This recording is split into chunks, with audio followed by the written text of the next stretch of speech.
नमस्कार, आप देख रहे हैं न्यूज नेशन का डिजिटल प्लेटफॉर्म। मैं हूं आपके साथ रोमिता तिवारी। नमस्कार, मैं हूं आपके साथ ज्योति तनेजा भसीन। आज हम बात करेंगे महाराष्ट्र की सियासत की, क्योंकि देखिए अब चुनावों का दिन बिल्कुल नजदीक है और उससे पहले बयानों का दौर जारी है। अब एक बयान अमित शाह ने दिया है। अमित शाह महाराष्ट्र पहुंचे, जब उनसे सवाल पूछा गया कि मुख्यमंत्री कौन होगा अगर आपकी वो नंबर, वो जादुई आंकड़े आपके गठबंधन के पास आ जाते हैं, तो अमित शाह का उस पर जवाब ये था कि देखिए अभी तो हमारे मुख्यमंत्री एकनाथ शिंदे हैं। नतीजों के बाद हम तीनों दल बैठ करके विचार करेंगे कि किसको हम मुख्यमंत्री बनाएंगे।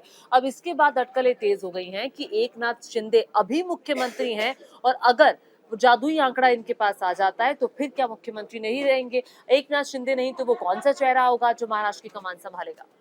बिल्कुल, देखिए अहम सवाल इसलिए भी क्योंकि अभी जो सियासी अटकलें लगाई जा रही हैं और जो सियासी बयानबाजी की जा रही है उसका असर चुनावी नतीजों पर भी हो सकता है।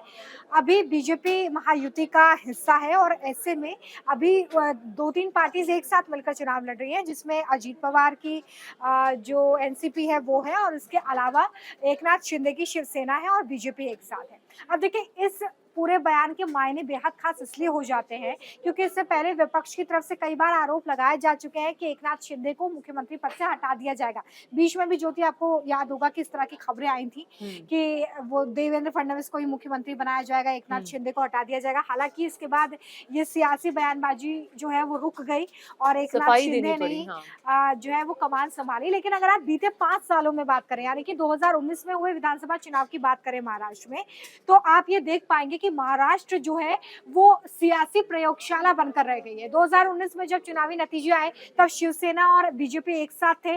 चुनाव के नतीजे आने के बाद जब मुख्यमंत्री का चेहरा फाइनल करना था तब गठबंधन में खटास पड़ी और ये गठबंधन टूट गया, जिसके बाद शिवसेना, एनसीपी और कांग्रेस ने महाअघाड़ी बनाया, महाविकास अघाड़ी। इसके बाद वहां पर भी उस वक्त फूट देखने के लिए मिली जब अजीत पवार अपने कुछ विधायकों के साथ निकल गए और एकनाथ शिंदे जो सरकार में शहरी विकास मंत्री थे, उन्होंने भी पार्टी छोड़कर कुछ विधायकों के साथ अपनी शिवसेना खड़ी कर दी। अब ये देखिए कि पीछे बीते आप अगर 5 सालों को देखेंगे तो महाराष्ट्र की राजनीति बहुत अप्रत्याशित रही है और ऐसे में अब एक स्टेबल सरकार की उम्मीद महाराष्ट्र की जनता को भी होगी। लेकिन बड़ा सवाल यही है कि ज्योति, ये जो खींचतान अभी चुनाव के पहले ही दिख रही है कि हम तीनों मिलकर तय करेंगे कि सीएम का फेस कौन होगा, हम्म। ये एकनाथ शिंदे के लिए बड़ा झटका है या फिर अभी ये तीनों पार्टियां असमंजस में है कि आखिर कौन सबसे बड़ी पार्टी बनकर उभरता है, उसके हिसाब से डिसाइड जाहिर होगा। तौर पर ये एकनाथ शिंदे के लिए झटके से कम नहीं है, इसमें कोई दो राय नहीं। अब आप ऐसे ही समझ सकती हैं कि ये जो तीनों पार्टियां हैं, सबसे ज्यादा विधायक किसके हैं?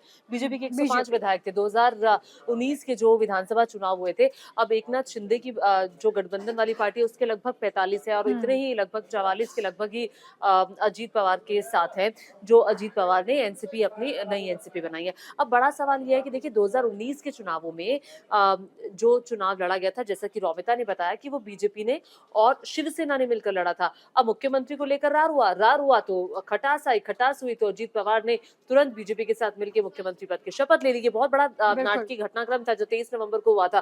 फिर 28 नवंबर को अजीत पवार, क्योंकि शरद पवार ने कहा कि हम एक्सेप्ट नहीं करते हैं, तो फिर एनसीपी ने, कांग्रेस ने और शिवसेना ने मिलकर के अपनी सरकार बना ली और ये अप्रत्याशित गठबंधन था, क्योंकि विचारधारा यहाँ पर और उस मैच वक्त नहीं उद्धव ठाकरे करती थी। मुख्यमंत्री बनाए गए। लगभग 2 ढाई साल तक वो मुख्यमंत्री रहे और ये कोरोना का टाइम था। 2019 में चूंकि सरकार बनी और फिर 2020 में कोरोना आया, ये कोरोना का टाइम था और उसके बाद जो पूरा घटनाक्रम हुआ वो एकाएक हम अचानक से देखते हैं कि भाई जो एकनाथ शिंदे हैं वो कुछ विधायकों के साथ गायब हो गए। अब वो गायब हो गए और उनको ढूंढने की कोशिशें जारी है। उद्धव ठाकरे को पता ही नहीं कि उनकी पार्टी टूट गई है। फिर अजीत पवार का एक नाटकीय घटनाक्रम हुआ। तो ये बहुत नाटकीय घटनाक्रम रहा, लेकिन इस नाटकीय घटनाक्रम के बीच में महाराष्ट्र की जनता ने क्या सीखा, महाराष्ट्र की जनता ने क्या समझा, ये बहुत डिपेंड करता है। क्योंकि पहले मोटे तौर पर 4 दल थे। 2019 की अगर आप बात करेंगे तो 4 दल चुनाव लड़ रहे थे, बीजेपी, कांग्रेस, एनसीपी और शिवसेना। अब एनसीपी के 2 पार्ट बन गए हैं, शिवसेना के 2 पार्ट बन गए हैं। अब 6 मुख्य पार्टियां वहां की हो गई हैं। तो ऐसी बदली परिस्थिति में महाराष्ट्र की जनता क्या करने वाली है?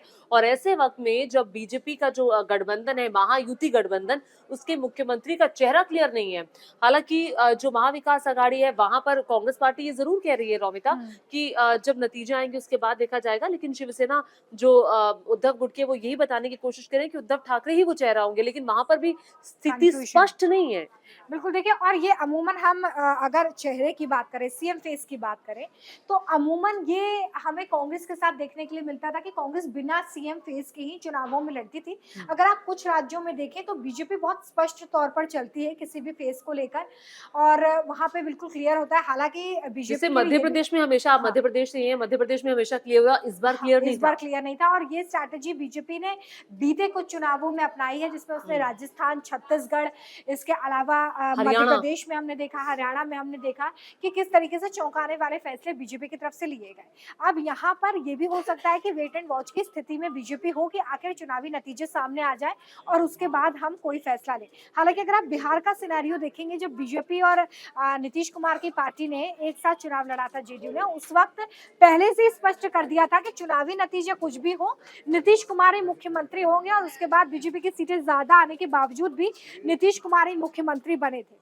लेकिन अभी ये कहा गया है अमित शाह की तरफ से कि तीनों पार्टियां मिलकर ये तय करेंगी कि आखिर मुख्यमंत्री का फेस कौन होगा।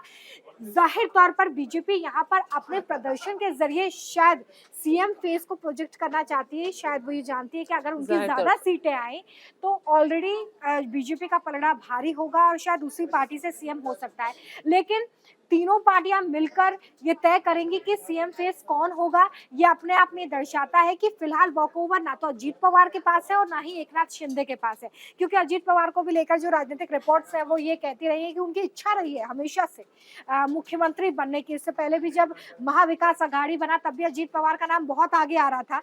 हालांकि बाद में उद्धव ठाकरे को मुख्यमंत्री बनाया गया था, लेकिन अजीत पवार को लेकर ये कहा अपनी जाता एक है अलग कि राह वो अभी जो हाँ, बटेंगे कि कटेंगे को लेकर उन्होंने एक्सेप्ट नहीं किया। उन्होंने कहा कि देखिए ये उनका महाराष्ट्र नारा में नहीं है, चलता है। योगी मुख्यमंत्री योगी जो कि यूपी से आकर के उन्होंने ये बयान दिया था, उनको घेरा है कि मैं इसके समर्थन में नहीं हूँ। अपने आप को इस बयान से बिल्कुल अजीत पवार अलग ने अलग कर लिया, और यहाँ पर भी सवाल उठ रहा है कि अजीत पवार ने अब इस बयान से अलग कर लिया तो आगे की राह कैसे होगी? क्या कैसे अगर परिस्थिति इनके फेवर में आती है तो ये तीनों कैसे मिलकर के आगे बढ़ेंगे? हुँ।